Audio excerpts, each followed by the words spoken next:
My name is Tim Lenz. I'm a professor of political science at Florida Atlantic University. I've been here over 35 years. In fact, this is my last year. I am retiring in December. I am an American politics professor. I also teach public law, that is the courts, the Constitution, civil rights, and civil liberties. So, those subjects, American politics and constitutional law are relevant to some of the central debates that we're experiencing, particularly related to elections and specifically presidential elections. So I thought that one of the things that I would be talking about is some of those developments that are related to the global concern about the health of democracy. And that's why I introduced this topic by explaining that post-World War II era of expanding democracies has come to an end. And this is not just an important development, but it's a troubling development because democracies have been considered the model of good governance. And in particular, a model of good governance that defeated more authoritarian alternatives, whether they're on the left or on the right. And so shortly after the end of the Cold War, it was assumed that democracies would continue their march across the globe and become the standard, the gold standard for good governance. And then now that has come to a rather abrupt and alarming end. And the United States is not immune to these developments. In fact, the scores of democracy, the democracy measures in the United States are declining. And this has caused a great deal of concern. So, rather than getting into all of the details of this, which other organizations are doing, that is, they're listing some of the state laws, for example, that are restricting the right to vote. I thought that I would try to explain these developments. And I have three primary focuses or aspects of this. The first is the changes in state election laws. And this is what has received the most attention because this is part of an organized partisan movement to restrict the right to vote in order to affect the outcome of elections. And so, the right to restrict votes is just one aspect of some of the changes in state election laws. We also have the sophisticated use of technology to change districting. And the United States is now falling in its democracy measures, partly because we don't meet some of the basic standards for measuring whether or not a country has free and fair elections. And that's a standard that the United States has admirably stood by. In fact, we sent election observers to other countries. And the standard was, do they have free and fair elections? So the focus on state laws is, where we're beginning with this. And that's actually the simplest focus and the one with the simplest explanation as well. But the second focus is on the United States Constitution.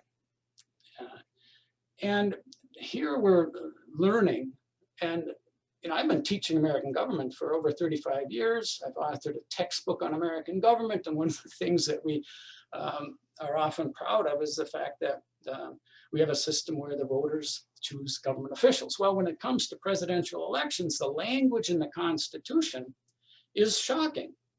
The language in the Constitution gives state legislators the authority to select the members of the Electoral College. Now, the word select is close to elect, but it's not the same thing. And so we're now learning that there is a movement to rely more on that constitutional language, which gives state legislators much more power to determine who's going to win a presidential election. And this is independent of the Electoral College itself. And in fact, there is some ambiguity about whether or not Congress is even mandated or required to certify the results of an election, either the popular vote or the Electoral College vote.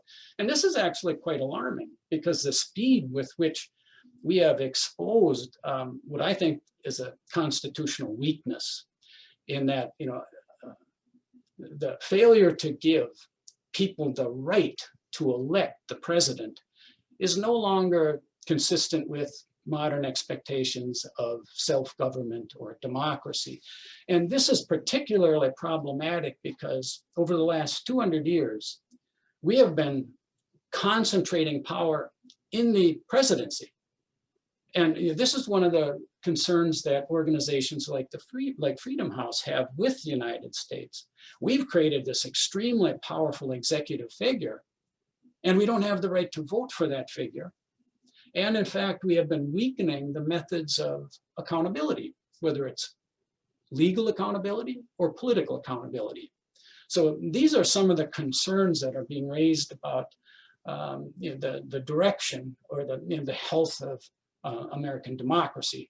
And this is a serious issue that we're going to be facing going forward, because what we're in the midst of now is not just, to use the cliche that's so popular today, we're not just relitigating past elections. We're creating the conditions under which we are going to be debating future elections. And some of these terms of debate are quite concerning. And then the third focus of this lecture is going to be on, it's the broadest focus, and that is, we're seeing declining support for democracy as a form of government. And this isn't just the United States.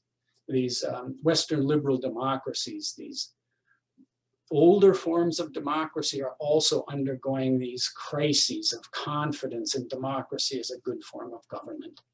And we're now seeing assessments of whether or not there are alternatives that are more attractive.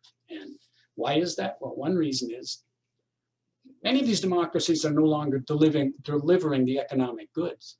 We're seeing recurring economic crises that require government bailouts. We're seeing low rates of economic growth, increasing inequality.